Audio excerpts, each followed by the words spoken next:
Ivan, good morning! Bye-bye! Bye-bye!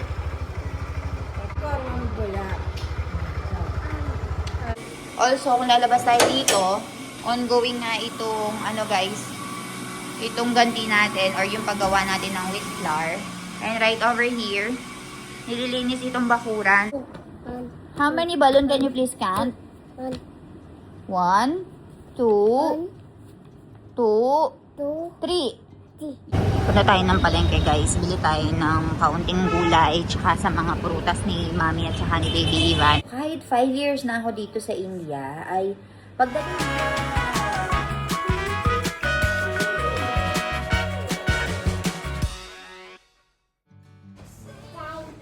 Ivan, good morning! Bye-bye!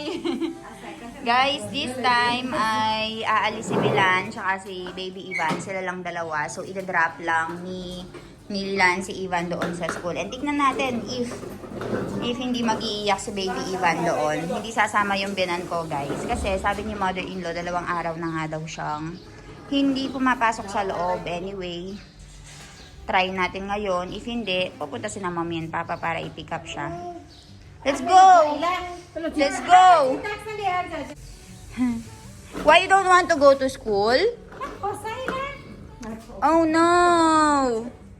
Let's go to school. Go to school. Where you want to sit? In front? In front or at the back? In front. Let's go. And tignan nyo, guys. Malilate si daddy mo, Ivan. Ivan, daddy will be late. Let's go.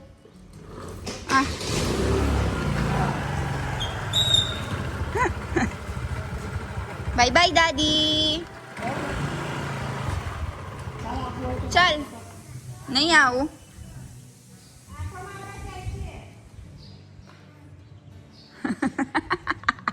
No. Let's go.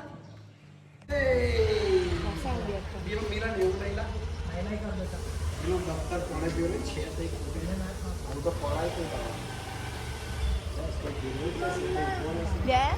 Bye-bye. Bye-bye. Bye-bye.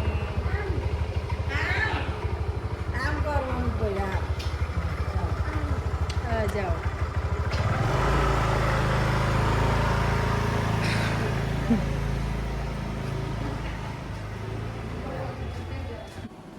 Guys, so magandang umaga sa inyo. Hindi na ako nakapag-proper introduction kanina kasi alam nyo naman na yung morning ko ay sobrang busy talaga. And ngayon, nag-edit na ako and nag-answer na rin ako ng mga inquiries kahit papaano. So, ang ganap ngayon guys ay si Baby Ivan. Mag-isa po namin siyang pinapunta doon sa eskwelahan. What I mean is, may work si Milan ngayon, diba? So, ang work niya ay 9 o'clock and ang school ni Baby Ivan ay 9 o'clock. So, this time, we tried na hindi sasama si Mom, hindi sasama si Papa. Si Milan lang ang magdadrop kay Baby Ivan doon sa school. And, ayun, pipikapin siya ni Mommy and Papa ng mga 11:30. So, ngayon, umalis na sina Mommy and Papa, pinikap na nila si Baby Ivan. And tignan natin kung ano yung update kay Baby Ivan, kung naglaro ba siya or kung nagiiyak ba siya. Pero kaninang dinrap siya ni Milan ay sabi niya sa amin na umiyak daw siya nung dinrap namin and kinuha ng teacher. Pero nung nakita daw niya, pagkapasok sa school, nakita yung mga friends and yung mga classmates, naging okay din daw. So, ayun, tingnan natin kung ano yung update. Nag-video-video nga din daw yung teacher kasi alam ng teacher na vlogger yung mommy and kailangan ng everyday update, no? Kaya, ayun, nag-video-video sila para sa amin. Papakita ko sa inyo yung mga kaganapan dito sa bahay, guys. So, ang trabaho ko kasi, guys, pumupunta agad ako sa taas para makapag-focus. Pero, si Malamasi dito ay nagluto na ng pagkain. Alam niyo ba kung bakit nilalagay namin sa ganito, guys? Lagayan. Para ay ma-reheat namin. Kasi si Malamasi ay magluluto lang, tapos kami ay i-reheat na lang namin kapag kainan time na. Wait, open ko muna. So, ito yung ulam namin for today. Cauliflower na may kasamang potato. My favorite. And I think this is, pasensya na kayo guys, isang kamay lang kasi. I think this is dal. Ayan, yes, this is dal. Meron tayong rotli dito. Rotlo kay mami, rotli para sa amin. And meron tayo ditong yan, rice. So, ayun. Also, kung lalabas tayo dito, ongoing nga itong, guys, itong ganti natin or yung paggawa natin ng wheat flour. And right over here, nililinis itong bakuran. So, natapos na nila halos yung kalahati. Ito, natuyo na. So, si Gapo ba yung gumawa nito nung isang araw? Ngayon, si Hares ba at saka yung wife niya. Keuche, agruche? Nay agro? Easy, Chem. Barabar. So, ayan guys. Natapos nila yan. So, ang sabi sa amin, binigyan kami ng tip na alisin nga daw lahat yan. Hi! How's school today? Pencil! Can you please show mommy your pencil? Show mommy please. Bagma?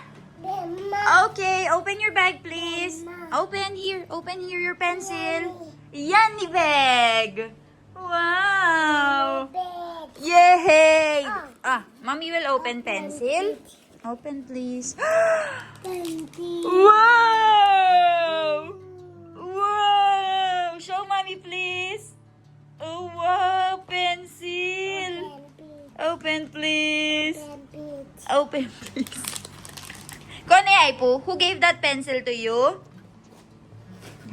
Who gave that pencil? Oh wow, so good. Ako ni Aipu mami abadu. Why you have all of this? Oh no. Open. Okay, open please. Oh, you kiss mommy first and then mommy will open. Here. I love you. You want mommy to open this? Wow, guys, Ivan have toy. Wow.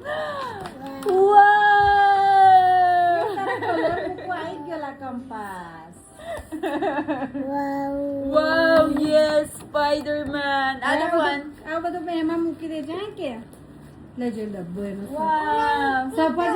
What is this? Wait. There's more. What is this? There's more. Wow!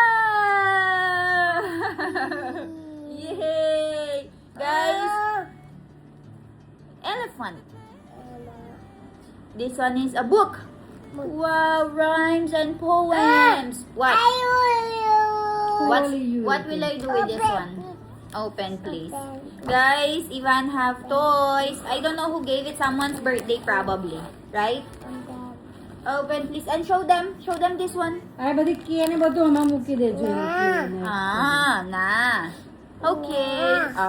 Remove this one, please. Wow. Put this one, toys. Your toys inside. Put your pencil inside. You show them, guys. Hi, guys. There's my pencil. There's my compass. This is my pencil box, pencil case. They call it compass in Gujarati, guys. Open. Yes, it's open. You put inside. Ay. No, you have to open this one and then put one by one. You put like that. Okay, Ivan. Yay.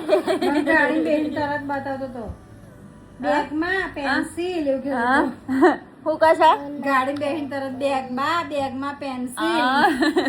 Ay, sabi ni Mommy, pagkakita daw ni Ivan kay Mommy, sinasabi niya na meron nga daw pencil sa bag niya kasi merong nagbigay. Ivan, are you happy? Happy? Yes. Yes. Happy? Yes. Bagma pencil. Flying kiss everyone. Bye-bye. Bye-bye.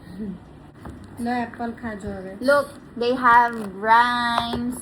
They have parents card. So we have to fill this parents card, Ivan.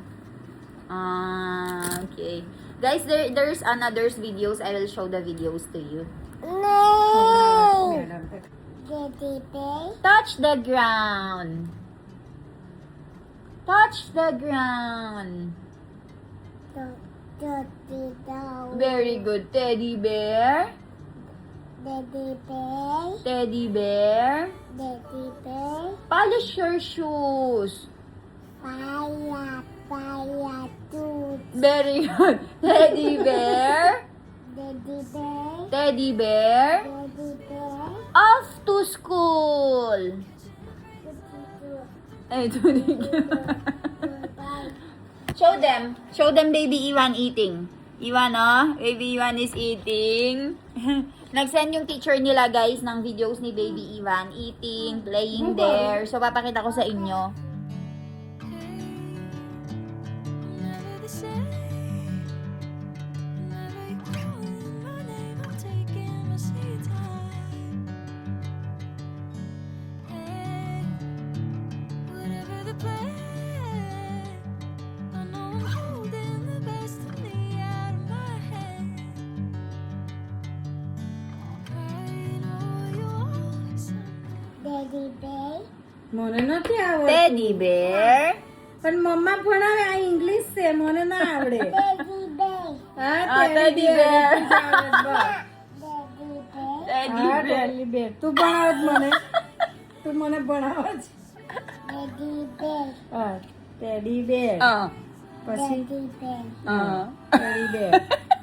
Baby. Baby Iwan is the one teaching ba? બોલ. Ball. પછી Baby boy. BG ball. દીપ. દીપ. આ દીપ. દીપ. Deep. સીપ. આ સીપ. Sheep. સીપ. Dip, dip. How come dip, dip kay Ragara sheep? Boy. Ball. બોલ. Baby. Baby. Baby, તું ભણાવ જ મને. પછી Tinuturuan ngayon ni Iwan yung lola niya. Ay nako Iwan, you're just in play school ah. Masyado ka nang magaling. Guys, look what you did today, glitter. Dodo. Yes, BG. Dodo. Oh, there's another one daw. Oh. I do dodo. Where's the other one? I Inside? This is what they did today, guys. They glittered the elephant. Inside? Show mommy, please. Two.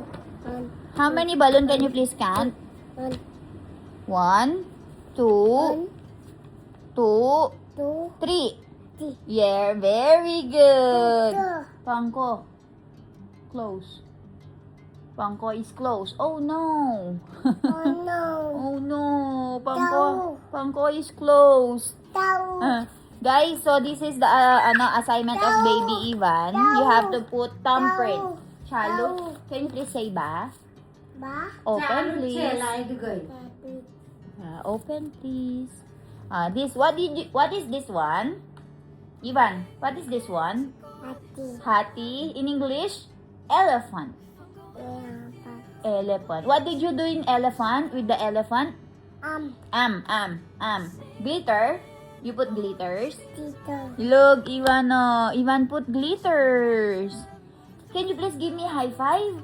Date. Jate. Alone daw, Jate. Very good. Where's your star? They did not give you star? Die. Star. Ayun daw yung star niya. Oh, here. How many star? 1, 2, 1, 2. 1, 2. 1, 2. 1, 2. Okay. Uy. What is it? Uy. Full flower. Oh, where do you put this one? Rakri. Yay. Ano assignment siya, Hake? This one is your work yesterday. This one is what? No. It's banana? રજા કાઢતી એટલે કાઢી It's રજા શું કરે? apple. Apple. Yes, it's apple. Apple. Punta tayo ng palengke, guys. Bili tayo ng kaunting gulay tsaka sa mga prutas ni Mami at saka ni Baby Ivan. So, busy-busy yung market ngayon. Pero pupunta tayo dun sa pinakalooban ng market. Ayan. Tapos lang trabaho ni Doc Milan. Dito yung mga damitan. Tapos dito sa looban, yung mga nagbebenta ng mga prutas-prutas, gulay-gulay. Ayan guys, nabili ako dito ng cucumber at saka ng carrots. Instead na nagsisnacks tayo ng mga ng mga unhealthy. Mas masarap kainin yan kasi na may suka at saka may pepper. Carrots la, boy. na carrots. So, ayun. Kakala niya gusto ko ampalaya. Ganito yung mga ampalaya dito, oh. Ha, everything is there. Complete. Bus.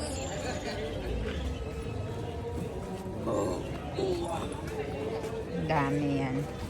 Pang salad natin, guys. After that, pili tayo ng makay. Tsaka dragon fruit. Ayan. Sabi, changlos! Guys, so bumili tayo nitong orange at saka bumili na tayo nitong grapes. So, ayan. Hubaw siya? Grapes? And sinyariso. 80 rupees for 250 grams. And ito naman, husabaw, 140 rupees for 50 grams.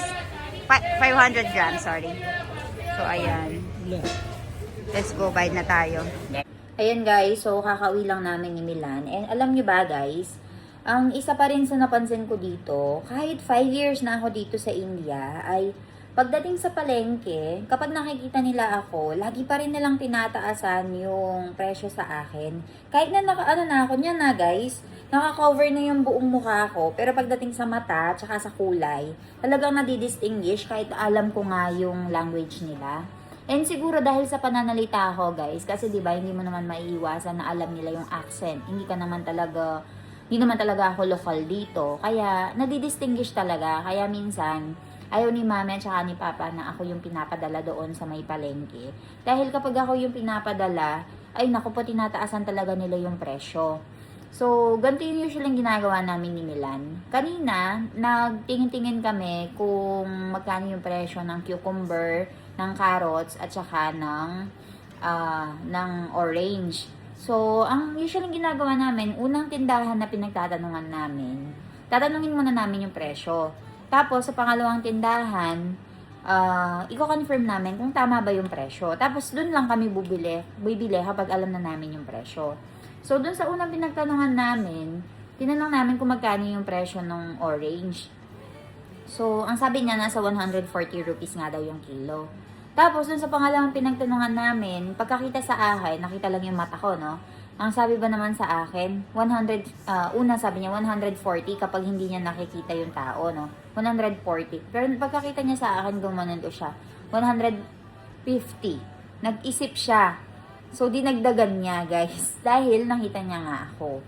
So, ayun. Kaya naman sabi ni Milan, kapag nagtatanong ako ng presyo, huwag ka munang susunod sa akin. Kasi alam nila na magkasama tayo. Pero kung si Milan yung nagtanong ng presyo, proper price yung ibibigay sa kanya. So, ayun. Imagine, guys, 5 years na ako dito. Pero, syempre, hindi naman mawawala na mukha pa rin akong foreigner, no? Kahit na, syempre, kulay pa lang. Alam na nila. Kaya, ayun. Kaya kung nandito kayo sa India, guys, may mga nagko-comment nga dyan, huwag ka na makipagtawaran, mayaman ka naman. Ay, Diyos ko po, guys. Hindi naman sa pagdating sa yaman-yaman, guys, or sa ano. Syempre, gusto mo ba yung lagi kang nachi-cheat or lagi kang niloloko ng mga vendor? Laging mataas yung bigay sa'yo dahil nga foreigner ka. Syempre, kung ikaw naman yung nasa sitwasyon, mamalengke ka, mahal yung presyong bibigay lagi sa'yo. Imagine nyo na, bago kayo mag-comment ng ganun, huwag ka nang tumawad, ganyan. Eh, dito sa India, guys, yung pakikipagtawaran ay normal po yun sa kanila. Kapag hindi ka tumawad, ay mas malaki po yung babayaran mo kumpara sa normal na presyo. So, yung mga tindera dito, ang ginagawa nila, dahil nga alam nila yung kaugali nilang mga Indiano, yung presyo, tataasan talaga nila. Dahil alam nila natatawad yung mga namimili. So, kapag tumawag yung namimili, bibigay lang nila sa presyo na hindi sila lugi, tsaka may tubo na sila. Ano ba kayo? Huwag kayong Dati pa kasi matagal na akong nag-vlog, guys, diba? Tapos may vlog ako kung saan ay nag-shopping ako or namili ako ng mga gulay. Nakipagtawaran ako. Ayun, nabash ako, guys, kasi nakikipagtawaran daw ako. Eh, sabi nila, ganun nga daw talaga yung dito sa India. Kapag hindi ka nakipagtawaran, mas marami po yung babayaran mo. Dahil matatalino po yung mga vendor and hindi naman sila magbebenta ng palugi. Yun yung tatandaan nyo, guys. Kaya kung nandito kayo sa India, huwag kayong mahihiya makipagtawaran dahil ang bargaining po ay isa sa mga nila dito kultura. Kung hindi, ay doble-doble po ang babayaran mo. Mas malaki. Minsan nga, yung isang bag, i-offer nila sa'yo ng 1,000. Alam mo, makukuha mo siya ng 350 rupees. So, ayun. And also today pala guys, si Baby Ivan ay nag-start na siya sa eskwelahan. And nakakatuwa kasi, umiyak lang daw siya noong bumaba siya doon sa may bike or doon sa may motor. Tapos pagkatapos ng bumaba doon sa may motor, nakita na niya yung mga classmates niya. Okay na siya. Tapos, nung pinikap siya nung hapon ni na mommy, ayun, tuwang-tuwa kasi masaya. Sabi ng teacher, nag-enjoy daw and adjusted na nga. Hindi na po umiiyak si Baby Ivan. So, hindi na siya sasamahan ng mga binan ko everyday. Kasi, i-drop na lang siya ni Milan, kasabay ng work niya, tapos pipikapin na lang siya. Ayaw pa namin siyang ipadala dun sa may school bus or sa van, kasi bata pa siya for that. So, hatid sundo na lang muna. And then, hanggang sa maging 3 years old or 4 years old, dun natin siya ipapasabay doon sa bus. So, ayun. If you guys have any questions, let me know. Sasagutin natin lahat yan.